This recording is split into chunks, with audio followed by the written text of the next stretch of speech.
আমি জানি না একটা মানুষ আসলে কতটুকু সাকসেস পেলে সাকসেসফুল হতে পারে, কিন্তু আমার জন্য এটাই সাকসেস যে আজকে আমার মা এই অ্যাওয়ার্ডটা পাচ্ছে।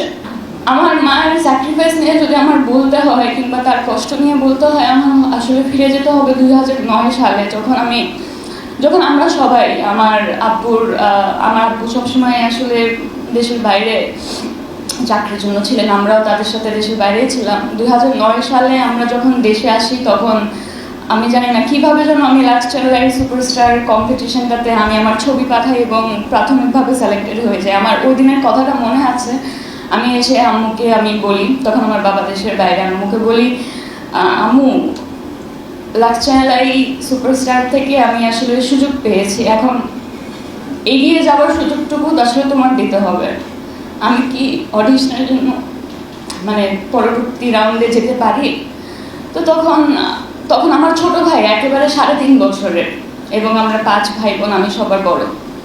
তো ওই সময় আমার ছোট ভাইকে নিয়ে অডিশন দেওয়া সব কিছু মিলিয়ে ব্যাপারটা একটু টাফ ছিল আমাদের জন্য।